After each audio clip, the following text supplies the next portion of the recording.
ઉદયપુરની ધરતી પર પધારેલા સૌ આગેવાનો, યુવાનો, માતાઓ, બહેનો, અલગ અલગ ગામના તાલુકા પંચાયતની સીટ પરથી ચૂંટાયેલા સભ્યો, જિલ્લા પંચાયતના સભ્યો, જે કંઈ પણ આપણા આગેવાનો છે બધાયનો હું પહેલા તો ખૂબ ખૂબ આભાર વ્યક્ત કરું છું કે આમ તો આ વરસાદ ચાલુ જેવું છે તેમ છતાંય આટલા ઉત્સાહ સાથે તમે બધા આવ્યા છો અને અમારી વાત સાંભળી રહ્યા છો એ બદલ સૌને મારા પ્રણામ.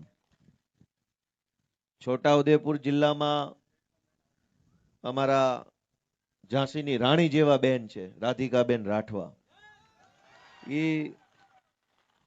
આમ તો બધા રાજકારણમાં જિલ્લા પ્રમુખ કે લોકસભા પ્રમુખ એ બધા પુરુષો હોય, પણ છોટાઉદેપુરનું નેતૃત્વ આમ આદમી પાર્ટી તરફથી રાધિકાબેન ઘણા લાંબા સમયથી પૂરી તાકાતથી સંભાળે છે. હું એમને ખૂબ ખૂબ અભિનંદન પાઠવું છું. અને એવા મંચ ઉપર બેઠેલા આપણા યુવરાજસિંહભાઈ, મનોજભાઈ, નિરંજનભાઈ વસાવા, દિલ્હીથી ખાસ પધારેલા દિનેશભાઈ, અને હમણાં જ જેણે આમ આદમી પાર્ટીમાં જોડાયા અહીંથી એવા અલગ અલગ આગેવાનશ્રીઓ, મને બધાના નામ ખ્યાલ નથી, પણ જે કાંઈ જોડાયા છે બધા મિત્રોનું સ્વાગત કરું છું. અને આમ તો આ છોટાઉદેપુરથી લઈ અને પંચમહાલ આખા જિલ્લાની અંદર જેમણે આપણને મજબૂત બનાવવા માટે થઈ આપણી પાર્ટીમાં હમણાં જોડાયા એવા રામચંદ્રભાઈ બારિયા, એનોય હું તો વિશેષ આભાર માનું છું, કેમ કે એ પણ ખૂબ શક્તિશાળી વ્યક્તિ છે. ખૂબ સમાજમાં અને હાલોલ વિસ્તારમાં ખૂબ એમનું વર્ચસ્વ છે ને એ પણ હમણાં ભાજપમાંથી આપણી સાથે જોડાય અને આપણે હાથ મજબૂત કરવાનું કામ કર્યું ચૈતરભાઈના. તો એકથી એક એવા મજબૂત માણસો ચૈતરભાઈના નેતૃત્વમાં આમ આદમી પાર્ટી સાથે જોડાય અને ગુજરાતના લોકોનું ભલું થાય એવું કામ કરી રહ્યા છે. આ જે કોઈ લોકો હમણાં જોડાયા, રામચંદ્રભાઈ જોડાયા, બીજા જોડાયા, બધા જોડાયા, શું કામ જોડાયા? ટેન્ડર લેવા માટે? ના ભાઈ ના, અહીં ક્યાં સરકાર છે? આ ગ્રાન્ટ લેવા માટે જોડાયા? ના ભાઈ ના. કોન્ટ્રાક્ટ લેવા માટે? ના ભાઈ ના. પૈસા ખાવા માટે? ના ભાઈ ના. આ તો વિરોધ પક્ષ છે, આ તો પોલીસ દંડાક મારી જાય છે. આ બધાય લોકો ચૈતરભાઈના નેતૃત્વમાં આમ આદમી પાર્ટી સાથે શું કામ જોડાયા? ગુજરાતની જનતાનું ભલું કરવા માટે આમ આદમી પાર્ટી સાથે જોડાયા. પૈસા ખાવા હોય, ગ્રાન્ટ જોતી હોય, ટેન્ડર જોતા હોય, કોન્ટ્રાક્ટ જોતા હોય, બંગલા ગાડી જોતું હોય તો ક્યાં જોડાવાય? ભાજપમાં જોડાવાય. પણ જે ભાજપ છોડી અને આપમાં જોડાય તો સમજી લેવાનું કે આ ગુજરાતના છેવાડાના માણસોનું કંઈક સારું કરવા માટે આવ્યા છે. અને ચૈતરભાઈના નેતૃત્વમાં હજારો લોકો અહીંયા આમ આદમી પાર્ટીમાં જોડાઈ રહ્યા છે. એનાથી ભાજપને ગમ્યું નહીં કે આમને આમ ચૈતરભાઈની પાછળ લોકો જોડાતા જાય તો ભાજપ વાળાની શું હાલત થાય, એટલે ડરીને ચૈતર વસાવાને જેલમાં પુરાવાનું કામ કર્યું છે. તમે વિચારો કે કેટલાય વર્ષો પછી એક તો એવો નેતા મળ્યો કે જે આપણી વાત રોજ બોલે. એની પાર્ટીની વાતો કરનારા નેતા તો જથ્થાબંધ છે. રોજ જાગીને મોદી મોદી દાંતણ કર્યા વગર ચોંટે છે. પોતાનું તે મન કી બાત ને ધન કી બાત ને ધન ધનાધન કી બાત ને આવું બધું ઠોક ઠોક કરે. પણ તમે સમજો કે રોજ સવાર પડે અને ગુજરાતના આદિવાસી સમાજના છેવાડાના માણસની ચિંતા કરતું વક્તવ્ય આપે એવો એકમાત્ર માણસ હોય તો એ ચૈતરભાઈ વસાવા છે. પાર્ટીનું કામ તો એ કરે છે, હું કરું છું, અમે બધાય કરીએ. પાર્ટીનું કામ તો કરવાનું જ, પણ સમાજનું કામ એ જ તો પાર્ટીનું કામ છે. માત્ર પાર્ટીનું કામ નહીં, જનતાનું કામ, માણસનું કામ, લોકોનું કામ, એ જ તો પાર્ટીનું કામ. આદિવાસી સમાજના અનેક મુદ્દાઓ વર્ષોથી દબાઈ ગયા હતા. નેતા તો જથ્થાબંધ બન્યા, ભાજપમાંથી કોંગ્રેસમાંથી સાંસદો બન્યા, ધારાસભ્યો બન્યા, બોર્ડ નિગમના ચેરમેનો બન્યા, તાલુકા જિલ્લા પંચાયતના સભ્યો બન્યા, પણ મુદ્દા કોણે ઉઠાવ્યા? એકમાત્ર વ્યક્તિનું નામ જો આવે તો એ ચૈતરભાઈ વસાવાનું નામ આવે કે એને મુદ્દા ઉઠાવ્યા. એને સમાજના દરેક પ્રશ્નોને વાચા આપી, સમાજની વચ્ચે જઈને અને સરકારની સામે જઈને વિધાનસભાઓની અંદર ઊભા થઈને બધી જ જગ્યાએ સમાજના મુદ્દાઓને વાચા આપવાનું કામ કર્યું. ભાજપને પસંદ ન આવ્યું. મને તમે એમ જવાબ આપો કે ચૈતર વસાવાને ધારાસભ્ય કોણે બનાવ્યા? લોકોએ કે લોકોએ બનાવ્યા ને? લોકોએ બટન દબાવ્યું, સમાજે બટન દબાવ્યું તો એ માણસ ધારાસભ્ય બન્યા. ધારાસભ્ય જનતાએ બનાવ્યા છે. એવું નથી કડકો દડકો દહીં દડકો બની ગયો ધારાસભ્ય. એમ નહીં બને કોઈ. સમાજ જેને પ્રેમ કરે, લોકો જેને આશીર્વાદ આપે, એ માણસ ધારાસભ્ય બને. ચૈતર વસાવાને ગુજરાતભરના આદિવાસી સમાજે અને ડેડિયાપાડાના લોકોએ આશીર્વાદ આપ્યા છે. કામ કરવાના આશીર્વાદ આપ્યા. એણે કામ કર્યું અને જેલમાં પૂર્યા તો સજા તો લોકોને પણ થઈ ગણાય ને. લોકો પાસેથી ચૈતરભાઈને છીનવી લેવાનું કામ કોણે કર્યું? માંડ આપણને એક સારો નેતા મળ્યો, છીનવી લીધો સજા. અને સજાની મજા પણ જુઓ કે આ ભાજપ વાળા ખુલ્લેઆમ ટીવીમાં એમ બોલે છે કે ચૈતર વસાવા ભાજપમાં જોડાઈ જાય તો હમણાં બહાર આવી જાય. એનો અર્થ શું થયો? કે ભાજપનો પટ્ટો ગળામાં ઘાલીને બળાત્કાર કરો, ખૂન કરો, ચોરી કરો, ચપાટી કરો, કઈ વાંધો નહીં, પણ ભાજપની સામે રહી અને ગરીબ માણસનો હાથ પકડશો, ગરીબ માણસનું આંસુ લૂછવાનું કામ કરશો તો જેલમાં પૂરશે. ભાજપની સામે રહીને કોઈનું આંસુ નહીં લૂછવાનું. ભાજપમાં જોડાઈને કરો બળાત્કાર તો તરત જ તે હર્ષ સંઘવી શાબાશી આપશે, બહુ શાનદાર કામ કિયા. એનો અર્થ એ થયો કે ચૈતર વસાવા ભાજપમાં જોડાય તો સજા માફ, અને ભાજપમાં ન જોડાય તો જેલમાં પૂરી દેવાનો.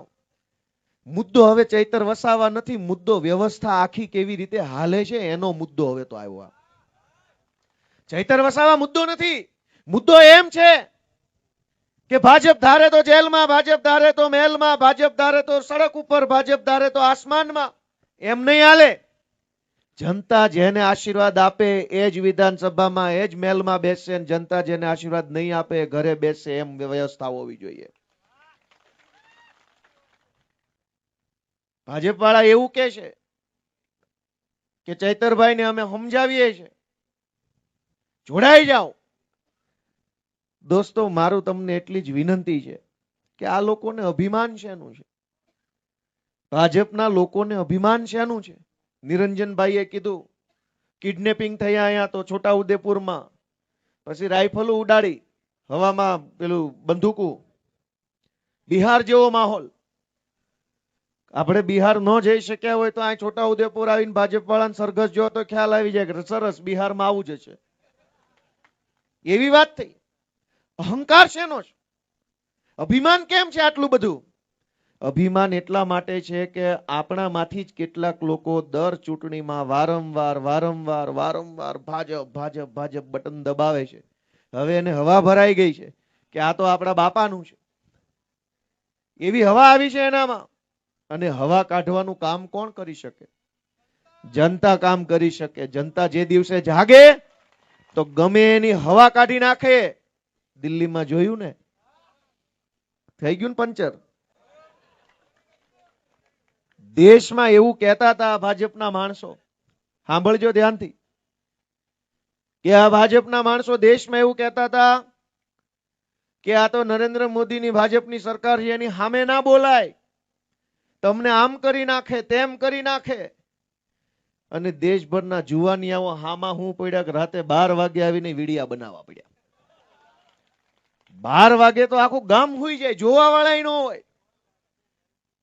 12 વાગે વડાપ્રધાન સાહેબે વિડિયો બનાવ્યો અને દેશના યુવાનોને સંબોધન કર્યું. અને મજા જુઓ, ભણેલા માણસમાં નભણ માણસમાં આટલો ફરક પડે. જંતર મંતર ઉપર જે છોકરાઓ આંદોલન કરતા હતા, એ આંદોલનની ત્યાં લગભગ 8, 10, 15, 20 હજાર છોકરાઓ ત્યાં રાતે બેઠા હતા આંદોલનમાં. એ આખા વિસ્તારમાં ઇન્ટરનેટ સરકારે બંધ કર્યું અને પછી પાછો 12 વાગે વિડીયો મૂક્યો. કેમ જોવો? તમે જે વિદ્યાર્થીઓને સંબોધન કરો છો, વિડીયો બનાવીને આંદોલન કરતા જે વિદ્યાર્થીઓ સુધી તમારી વાત પહોંચાડવા માંગો છો, એ છોકરા જ્યાં બેઠા ત્યાં ઇન્ટરનેટ નથી, આ બાજુ ભાષણ ચાલુ છે. કોણ આને સમજાવે? થોડુંક ભણવા ગણવાનું રાખો તો ખબર પડે કે તમે વિડીયો બનાવો, જોવા વાળા બેઠા ને ઇન્ટરનેટ નથી, શું કરવાનું? હવે આખા છોટા ઉદેપુરમાં ઇન્ટરનેટ બંધ કરીને વડાપ્રધાન ગમે એમ ભાષણ કરે કેમ સાંભળવું? પણ જનતાની તાકાત કેવડી મોટી છે.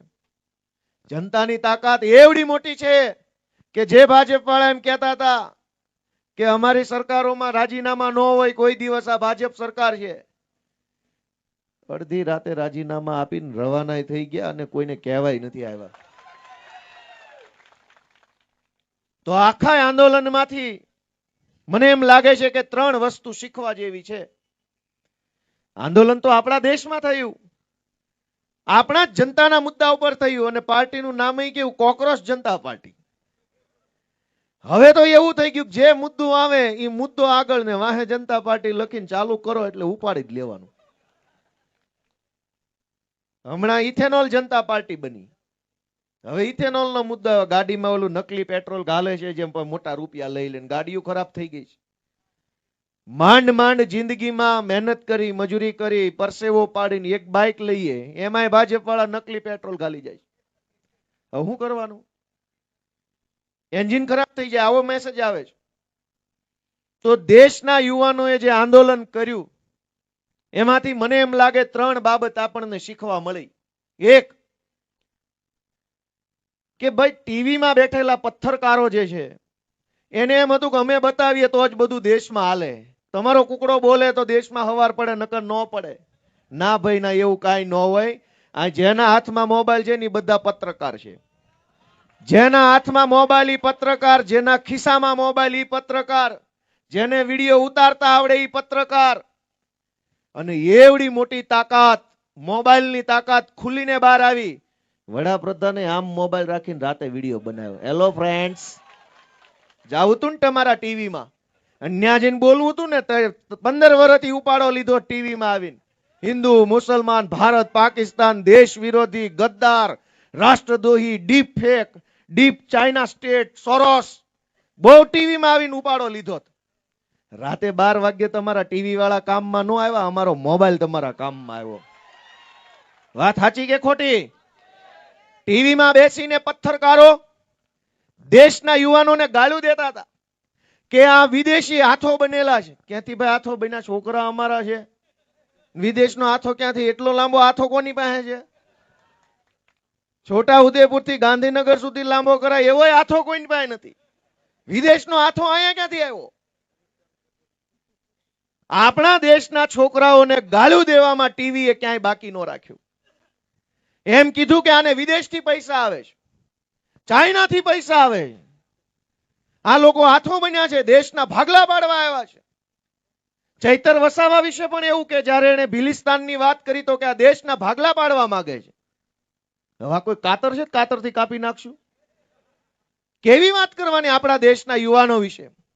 ભાજપના નેતાઓ અને ટીવીના પત્રકારોએ ભેગા મળી અને દેશના આંદોલનને દબાવવાની કોશિશ કરી, પણ દેશના યુવાનોએ પોતાની તાકાત સોશિયલ મીડિયાના અને મોબાઈલના માધ્યમથી આખા દેશને બતાવી કે જો વાંકા વાળી દેવામાં આટલી વાર લાગે.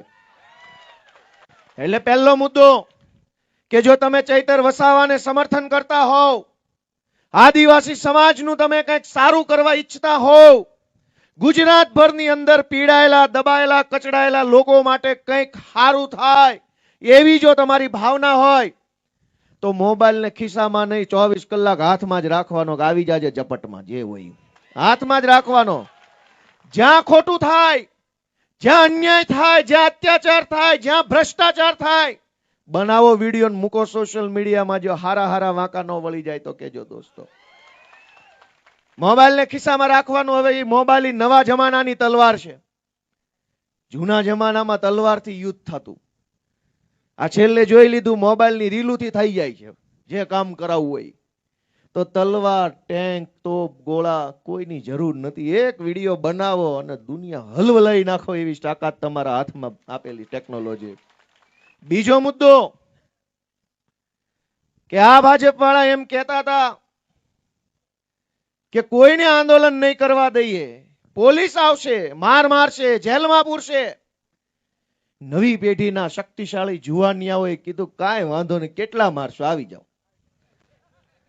પછી તો છેલ્લે ઓલા છોકરા પૂછવા માંડ્યા કે ભાઈ હું છે, ગોળા બોળા લાવ્યા છો કે નહીં, ચાલુ કરો કે નહીં? વિડીયો જોયા? છોકરાઓ ઓલાને પૂછતા હતા યુનિફોર્મ વાળાને કે કઈ પાણી વોટર કેનન લાવ્યા હોય તો ચાલુ કરો, નાવાનું ચાલુ થાય. સરકાર તમને ડરાવી દે. અને સરકાર કોઈ પણ પાર્ટીની શું કામ બનાવવાની? એટલા માટે કે આપણને ડરાવે. સરકાર તો આપણને હૂંફ આપવા બનાવીએ, આપણને હિંમત આપે એટલે બનાવીએ, આપણને સાથ આપે એટલે સરકાર બનાવીએ. અહીંયા તો ઊંધું છે, જેની સરકાર બનાવીએ આપણને દબાવે. દબાવવા માટે નથી મત આપતા ભાઈ, પણ અમને કોક દબાવતું હોય તો તમે આવીને બચાવશો એટલા માટે મત આપીએ.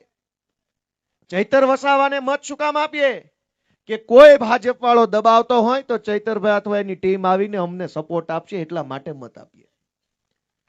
સરકારથી દબાવવાનું હોય નહીં. સરકાર તો આપણને દબાવતા હોય એનાથી પ્રોટેક્શન આપવા માટે હોય. દેશના યુવાનોએ કીધું કે એમે કઈ જિંદગીમાં કઈ પામી નથી લીધું, બે ધોકા તુંય મારી જા, પણ હવે અહીંથી પાછું ડગલું હટવા નથી થતું. તારી જે સરકાર હોય તે ભલે હોય, ન્યાય લઈને જઈશું. એ હિંમત બતાવવાનું કામ કોણે કર્યું? યુવાનોએ. દેશના યુવાનોએ જે હિંમત બતાવી એટલી જ હિંમત ગુજરાતના યુવાનો જો બતાવે ને તો 27 આવતા આવતા સુધી છે ને ભાજપ વાળા ભાગી જાય એમ છે. આ બધી ભાજપની આખી છે ટોળકી છે, એ પોલીસ અને સરકારી તંત્રની પાછળ રહીને તે મોટી મોટી વાતો કરે છે. એકેય નેતામાં હિંમત નથી કે મામલતદાર, કલેક્ટર, પ્રાંત, ટીડીઓ, પીએસઆઈ ની પાછળ છુપાઈને આગળ આવીને વાત કરે. સરકારી તંત્રના નામે દબાવે. ભાઈ મરદના ફાડિયા હોય તો સીધે સીધા આવો, અમે બેઠા છીએ અહીંયા, જે કાંઈ હશે એ ચર્ચા કરીએ. આ તો લોકોને ડરાવવા માટે મામલતદારોના ઉપયોગ કરે, પ્રાંતનો ઉપયોગ કરે, કલેક્ટરનો ઉપયોગ કરે. તમે કંઈક બોલો તો કે તારી પાણીની લાઈન બંધ કરાવી દઉં, તારું બીપીએલ નું કાર્ડ બંધ કરાવી દો. અરે ભાઈ, તમારા મા બાપે જો તમને કઈક સારા કામ કરવા પેદા કર્યા હોય તો બંધ ન કરાવાય. કોકનું બંધ હોય એનું ચાલુ કરાવો. બંધ કરાવવા વાળા તો ઘણાય મળી રહે. તમને તમારા મા બાપે જો સારા કામ કરવા પેદા કર્યા હોય તો કોકનું પાણીનું કનેક્શન બંધ થઈ ગયું હોય તમે આવીને ચાલુ કરાવો. કોકનું કૂપન બંધ થઈ ગયું હોય ચાલુ કરાવી દો. કોકને વિધવા સહાય ન મળતી હોય તો એમ કેવું જોઈએ કઈ મૂછાળો મરદ બેઠો છે, હાલો ચાલુ કરાવી દઉં.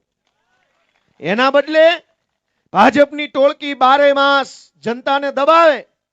તારું આ બંધ કરાવી દઉં, તારું તે બંધ કરાવી દઉં, તારું ઓલું. ભાઈ બંધ તો હવે તમારી આખી દુકાન જ અમે કરવાના છીએ. 27 ની ચૂંટણી આવવા દો ને.